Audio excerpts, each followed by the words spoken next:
Ahlan wa sahlan wa marhaban bikum, masyaallah.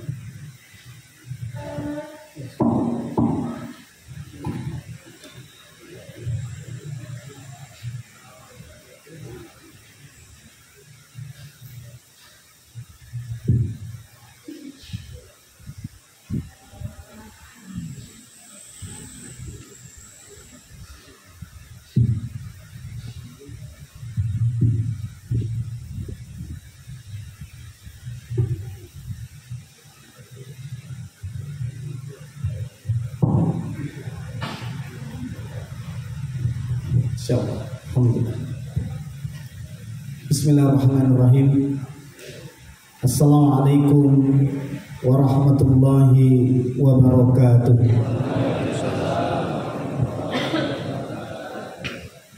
Alhamdulillah.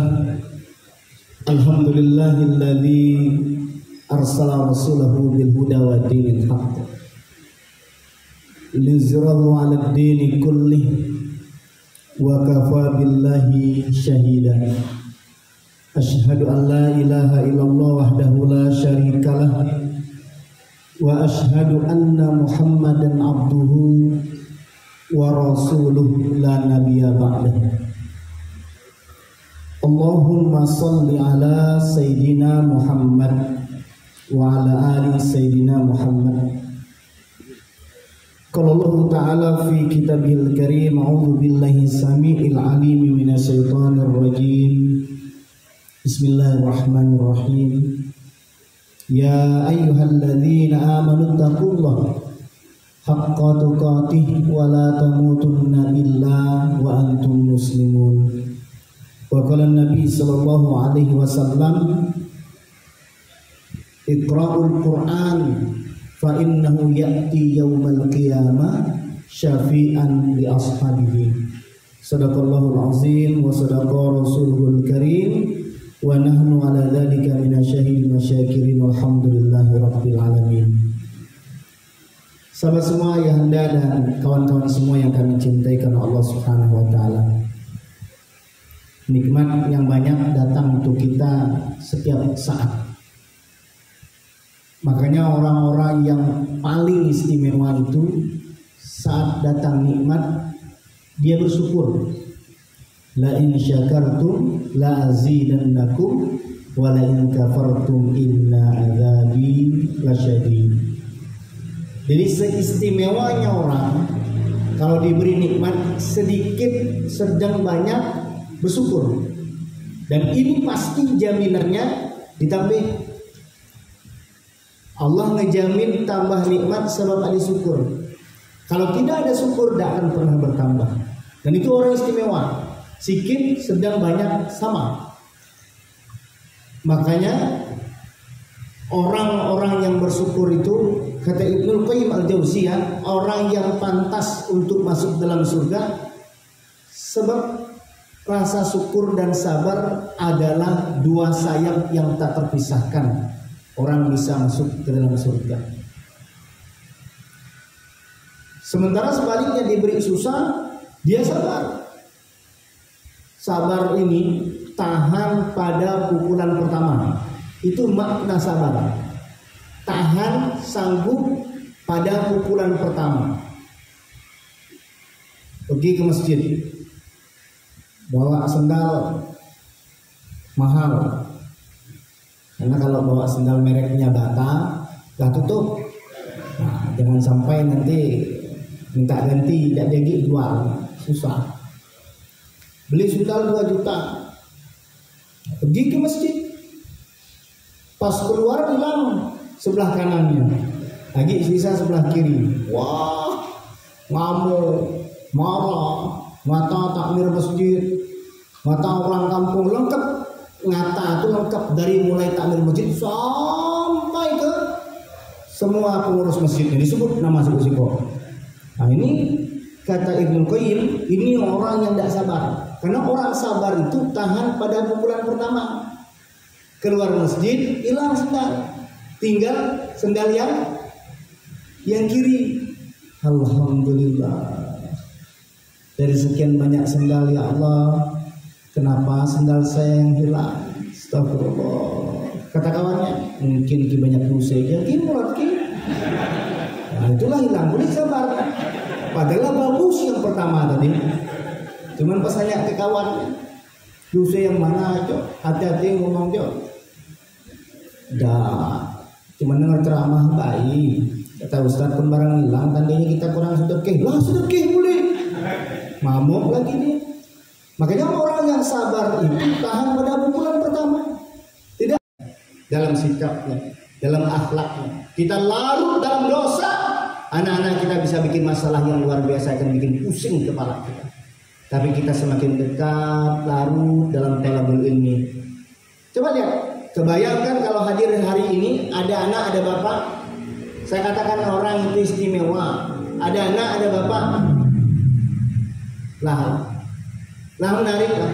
Kalau dia punya anak perempuan yang ngaji, sudah mau apa lagi? Ini masya Allah. Makanya suami istri itu kudu kompaknya dalam urusan apa? Urusan taat, urusan akhirat, bukan kompak urusan dunia. Baru saja kabar apa yang sangat bikin kita miris. Seorang suami dibakar hidup-hidup oleh istrinya karena judi online. Istri baru selesai saja melahirkan. Dan ini tidak main. Terlepas apapun pekerjaannya, kita tidak ngomong bahwa Ustadz aja bisa nggak kena judi online. Bisa tidak? Ustadz kemana ya? Ngeri memang fitnah. Tidak main-main. Saya sempat ngomong, saya pernah manggil seseorang yang terutang judi online hampir 250 juta. Dia masuk ke dalam ruangan itu. Dan Buya tidak punya cara yang lebih tegas untuk ngomong ke beliau sampai dengan bahasa yang agak sedikit kasar. Kasar dalam tanda kutip, tegas. Apa Buya bilang Pak? Kani tahu dah. Buya bilang dengan bahasa Buya. Kani tahu dah. Saat kau larut dalam judi online kah, utak kau kerungking. Saya ngomong dengan siapapun. Dengan keluarga, dengan kawan, dengan sahabat, dengan orang siapapun saya ngomong, tidak mungkin kah menang, tidak mungkin kah kaya, tidak mungkin kah hebat, tidak mungkin kah mulia, tidak mungkin kah terhormat, tidak mungkin urusan selesai. Semakin kamu larut dalam judi online, semakin kau diperbudak, semakin sengsara hidup. Kerungking tekan. Saya bilang begitu. Saya baru bikin status sebelum pulang, sebelum mendarat. Segala permainan di online yang menjanjikan kemenangan atas duit, hati-hati, itu pasti berkedok judi. Hati-hati. Bahkan namanya bisnis sekalipun, itu istri sudah sakit luar biasa nahan keselnya. Bagaimana mungkin suami dapat duit, istri dapat duit, gajinya gaji tetap. Di antara semua sebagian orang yang bekerja, lahannya lahan bagus. Kan pendidikan, kepolisian itu diberi duit banyak. Gajinya jauh lebih besar daripada yang lain. Itu benar. Saya ini anak almarhum seorang yang pernah jadi polisi. Ayah saya dulu polisi, karena meninggal dunia sudah pensiun. Tapi polisi zaman Soeharto, bukan polisi zaman SBY, bukan polisi zaman Gus Dur. Ayah kami polisi zaman Soeharto. Zaman Soeharto, polisi itu makannya beras bulog, diantar sebulan sekali. Dan setiap kami makan beras itu sampai 1 karung, itu harus dibuka dulu, diayak, dipute yang namanya undu-undu. Undu-undu itu bukan yang di tempat-tempat itu, bukan. Anak wakil kecil sering dengar undu-undu. Ayah, istri, kompak, ya. Tolong kawan-kawan semua, Buya pengen menguatkan saja. Istri baca Quran, kita pun baca Quran. Istri kita tidak baca Quran, paksakan dia. Istri kita tidak ngaji, perjuangkan dia ngaji. Bukan perjuangkan dia gaul dengan dunia sosial medianya. Mohon maaf ya, suka tidak suka, senang tidak senang. Mohon maaf, saya termasuk orang yang ekstrim. Saya tidak perkenankan istri larut ikut sosial media. Tidak deh, alhamdulillah. Konditorul mahabbah tidak ada akhwat, ummahat yang kalaupun ada yang pakai Facebook itu tidak ada satu pun dipastikan yang menampilkan mukanya di Facebook. Sudahlah. Nasihat para istri, pulang nanti jemfah, mening kepala. Kalau Buya pakai Facebook, berjuang. Kalau pakai Facebook, kalau sanggup berdakwah, sanggup dakwah, sebarkan kebaikan. Kalau tidak, tutup. Suara kita aku tutup. Karena apa? Kadang-kadang kita sadar fitnahnya luar biasa. Makanya orang tua, suami istri, yuk berjuang sama-sama. Bagus-bagus untuk mendekat sama Allah. Ngobrol dari hati ke hati, ya. Alhamdulillah. Nengok anak. Yang ketiga, nengok sahabat kawan yang punya kurang lebih 60 sampai 70 cabang rotinya. Dan alhamdulillah, minta doanya Pak Haji Fajar ini akan buka restoran yang di sini. Saya dengar-dengar informasinya genre baru. Orang ramai lempah kuning, beliau rencananya lempah merah. Kayak dari lempah ini rencananya pindang kopi. Jadi mau pindang kopi lempah kuningnya ada, tapi mau ditunjukkan pindangnya. Mulai dari ikan, kambing, itu mau dipindang. Tapi ada lempah kuning yang lain. Apabila kami nengok sambil silaturahim, kami mendapati, ini Buya sharing sedikit ya. Pengusaha-pengusaha yang selamat adalah pengusaha yang sudah berakad dari setiap hasilnya untuk agama Allah. Quran yang dulu pernah saya ceritakan punya utang hampir 6,7 miliar, kepalanya ditodong sama pistol, lalu ibunya menjamin dirinya, tembaklah saya, yang penting anak saya selamat, beri waktu. Maknya yang menjaminkan, utangnya 6,7 miliar. Bagaimana dia kembali kepada Allah? Kurun waktu kurang lebih hampir 18 hari dia beriktikaf di Masjid Istiqlal, sampai akhirnya bertemu dengan seorang pengusaha air. Dia diamanahkan usaha air yang hampir bangkrut. Kemudian dalam waktu tidak sampai 2 tahun 6,7 miliar lunas. Dan diomongkannya ini semua berisi dan penuh ruh, yang saya sampai hari ini terngiang-ngiang terus sampai pulang dalam perjalanan. Satu, dia bilang pertama apa? Sekarang ini dia bikin satu ilustrasi, dan ini mudah-mudahan jadi penguat kita semua, insya Allah. Jangan langsung ujung-ujung mikir tentang kawin lagi ya, karena dia ada bercontoh itu. Yang saya disalurkan, dia ada memberikan contoh itu, tapi dia membuka pemikiran dan hati saya. Dia bilang begini, antum selama pengalaman antum ngurusin orang umroh maupun haji, kalau antum tanya sama orang lain, semua mau umroh kan? Ya, saya bilang semua mau umroh. Semua mau haji kan? Ya, semua mau haji. Tapi apa penyebab mereka tidak umroh dan tidak haji? Apa? Doa. Asal mati gawi. Tidak perlu minta malu, minta ke Allah. Allah geli kalau kita. Kita cak malu. Kita Allah, orang yang tidak berdoa justru orang sombong. Ngemis ke Allah tuh Allah suka, merengek-rengek ke Allah tuh Allah senang, minta ke Allah suka, ngemis ke cewek, merengek-rengek ke cewek, diterima Allah. Sebelah rumah ada renyek, depan rumah ada renyek, belakang rumah ada renyek, dan siapa lah renyek? Tolong lagi lah lagi sisa. Tolong lah. Saya kadang-kadang, ya Allah, hina. Karena apa? Tidak sadar posisi bahwa kita perlu apa dia bilang yang kedua? Doa. Ketika semua sudah kalimatnya ya Rob, mantap. Tahu nggak kawan semua? Orang kalau sudah manggil ya Rob, apa kata Allah? Kalau orang yang berdoa, ini hadis Nabi Sallallahu Alaihi Wasallam, ya seorang hamba datang di sepertiga malamnya, seorang hamba menangis di dalam waktu sholatnya, di dalam doanya, di dalam kesendiriannya, di dalam taubatnya, ya Rabb, apa kata Allah?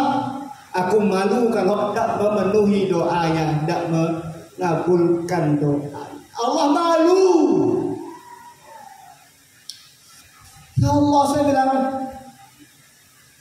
pantas kita ini belum sampai ngangkat bendera putih, agi jumawa dengan ilmu kita, agi sombong dengan pengalaman kita, agi bangga dengan lulusan sekolah kita. Hati-hati kawan-kawan semua. Antum tahu bukannya Fir'aun itu tidak pintar, tapi selama dia masih mengaku pinternya dan tidak merendahkan dirinya di hadapan Allah, maka dia tidak pantas untuk dapat pertolongan. Ketika orang ngomong apa? Ya Rob. Kalimatnya tahu tak maksudnya? Ketika orang ngomong lagi, ya Allah, tidak ada lagi ya Allah kecuali Engkau ya Allah. Untuklah sampai di hati. Ya Rob, ya Rob. Kata Allah apa? Orang lah ngomong macam itu, maka malu ku tidak ngabulkan doa. Dan ku tersentak di antara permohonan ampunan seorang hamba kepada Rabb-nya, dan itu disebut dengan sayyidul istighfar, maka tidak dimulai dengan astagfirullah, tapi Allahumma anta rabbi. Ya Allah, Engkau Rabbku ya Allah, Engkau Tuhanku, Engkau jalanku ya Allah, Engkau solusiku, Engkau jalan kemudahanku ya Allah. Sampai saat itu kawan-kawan semua dengar itu, saya terperanjat. Ya mungkin kita hari ini masih bangga dengan keilmuan kita, kesongongan kita, merasa kita bisa sendiri tanpa melibatkan Allah dalam hidup. Ikhtiarkannya fajar. Dari ngerti ini, insya Allah luar biasa kita ketemu. Pekan sekali lagi kita lah mulai menemukan apa yang bisa kita lakukan dan apa yang boleh kita lakukan. Oke. Allah Subhanahu wa taala berfirman dalam Al-Qur'an surah Al-Fajr. Wal fajr. Demi apa? Demi waktu fajar. Wa layalin ashr. Dan demi malam yang 10. Nah, ini banyak tafsirnya. Walaupun masyhur mayoritas ulama menafsirkan demi waktu malam yang 10 ini adalah malam bulan Ramadan. Tapi ada pula yang mengatakan siang, karena bentuk malam tidak selalu siang, bentuknya seharian full, 10 hari di waktu Zulhijjah tadi yang Abah sampaikan. Oke, no problem. Kita bahas Allah Subhanahu wa taala bersumpah demi apa? Demi waktu fajar. Kawan-kawan semua, ini catat, ini penting. Kaidah dalam Al-Qur'an, jikalau Allah Subhanahu wa taala bersumpah dalam Al-Qur'an dan sumpahnya membawa nama makhluknya, berarti makhluk ini istimewa. Allah bersumpah ternyata dalam Al-Quran itu paling banyak dengan waktu. Dengan apa? Dengan waktu. Maka kalau kaidah ini kita paham, ketika Allah bersumpah wal fajr, demi waktu fajar, berarti fajar ini istimewa. Dan secara umum Allah paling banyak bersumpah dengan waktu. Wadduha, demi waktu duha. Wal asr, demi waktu asar atau demi masa. Wal lail, demi waktu malam. Wan nahar, demi waktu siang. Allah bersumpah dengan waktu. Artinya sahabat semua, orang-orang yang memperhatikan waktu sejatinya nih orang yang sedang serius dengan apa yang diingini Allah. Allah bersumpah dengan waktu. Karena dengan waktu ini nanti kita akan ditanya. Sebagaimana hadis Nabi SAW, apa hadisnya? La tazulu qadama 'abdin yaumal qiyamah hatta yus'al an arba'. Tidak akan berpindah kaki anak Adam di hari kiamat nanti sampai ditanya kepadanya 4 perkara, dan ini semua terhubung dengan waktu. Jangan main-main dengan waktu, jangan ngel-ngel dengan waktu. Yang pertama kata Nabi SAW, an umrihi fi ma'afnahu. Yang pertama akan ditanya tentang umurnya, macam mana dia habiskannya. Ini waktu semua. Diberi umur sampai hari ini. Makanya jangan takut kalau usia bertambah, karena tua itu pasti. Tua itu pasti. Jangan kata kawan, wah tua umur 43. Tidak ada urusan. Tua itu pasti. Karena saya punya teman umur 67 kawin lagi. Yang umur 21 belum kawin-kawin. Tidak ada urusan. Ya biar ngomong ini supaya paham. Jangan sampai nanti antum bertambah umur, antum kehilangan gairah hidup. Ditinggal orang ada ubannya banyak. Apa urusan dengan uban? Tidak ada. Yang penting selama dipakai untuk ketaatan. Ini pahami, harus kita ngerti. Yang muda-muda jangan jumawa. Mati tidak pernah nengok siapa yang terakhir lahir dan siapa yang duluan lahir. Boleh jadi orang yang duluan lahir terakhir matinya. Boleh jadi orang yang terakhir lahir duluan matinya. Artinya orang bayi yang baru lahir mati duluan daripada atau ada banyak. An umrihi fi ma'afnahu. Ditanya umurnya, macam mana dia menghabiskan, macam mana dia gunakan umurnya. Kemudian wa an jasadi fi ma'ablahu, dan ditanya jasadnya untuk apa yang gunakan. Dan badan ini terhubung semuanya dengan waktu. Macam mana tangan kita, macam mana kaki kita, semua itu digunakan dalam urusan rentang waktu. Kemudian yang ketiga apa? Tentang ilmunya. Ilmu ini pun perlu waktu. Nyari ilmu perlu waktu, menuntut ilmu perlu waktu, dan itu semua dituntut, diminta pertanggungjawabannya. Yang terakhir tentang hartanya. Dua ditanya, dari mana dia mendapatkannya dan bagaimana dia menghabiskannya. Semua terhubung dengan waktu. Islam, di dalam syariat Islam dimulai di waktu fajar. Ini catatan penting. Maka kalau ada orang yang memulai harinya jam 8, berarti dia tidak sesuai dengan syariat. Saat mulai hari bangun jam 7, jam setengah 8. Kenapa? Karena jam 8 masuk pegawai. Maka sampai mati dia tidak pernah menemukan keistimewaan. Koreksi ini, koreksi untuk kita. Makanya ketika pemerintah pernah mengusulkan sekolah habis subuh, setuju. Sebenarnya yang dia setuju kan karena dia sudah bangun subuh. Benar, yang malas tadi. Kalau saya jujur saja, kalau di rumah abah kan udah sekolahnya bukan waktu subuh malah, waktu fajar. Ada fajar kadzib, ada fajar shadiq. Azan pertama, azan kedua, nanti kita bahas. Jadi satu, kenapa waktu fajar? Karena fajar ini istimewa. Allah bersumpah. Kenapa waktu fajar? Karena fajar adalah permulaan harinya bagi seorang muslim.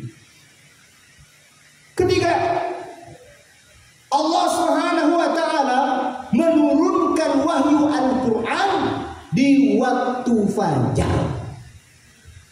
Allah menurunkan solusi hidup. Allah menurunkan petunjuk hidup. Allah menurunkan Al-Furqan, pembeda. Allah menurunkan kesembuhan, asy-syifa. Allah menurunkan an-nur, cahaya. Itu di waktu fajar. Saking istimewanya Quran diturunkan di waktu fajar. Dan Al-Quran pertama kali turun masuk ke dada Nabi Muhammad SAW di waktu fajar. Subuh. Karena ada di zaman itu dulu Nabi SAW bersama para wanita-wanita mukmin maka keluar rumah menuju ke masjid untuk sholat subuh. Di zaman dulu, silakan buka hadis literasi, tidak ketemu zaman dahulu wanita sholat ke masjid zuhur, asar, subuh dia. Walaupun bukan berarti dilarang, tidak. Tapi sudah ada sejak zaman Nabi wanita ke masjid di waktu subuh. Pantas, kandak keren rumah tangga laki bini berangkat ke masjid di waktu subuh. Kenapa? Karena berebut mengambil keberkahan. Saking pentingnya ada keberkahan di waktu subuh, wanita-wanita di zaman dulu mereka rela keluar rumah dalam keadaan menutup rapat aurat mereka. Mereka pergi ke masjid bersama mahram. Dan ada doanya, Allahumma barik fi ummati, Allahumma barik li ummati fi bukuriha. Ya Allah, berkahi aku dan umatku fi bukuriha, pada waktu pagi. Pemuka, kerjakan apa yang bisa kita lakukan. Rezeki bukan urusan kita. Dengar, yang ngasih rezeki siapa? Nah, tugas kita apa yang bisa kita kerjakan dulu. Kita mulai hari kita dengan bangun fajar. Semangat kawan-kawan semua. Mudah-mudahan cerita Bu Yani untuk Bu Yara, takutnya keburu maktan indallah taqulu ma lam taf'alu. Takut yang ngomong tidak melakukan. Kita sama-sama saling sayang, saling mengingatkan. Yuk, hendak berubah. Berarti proses perubahan kita dimulai dari baca. Yang sungguh-sungguh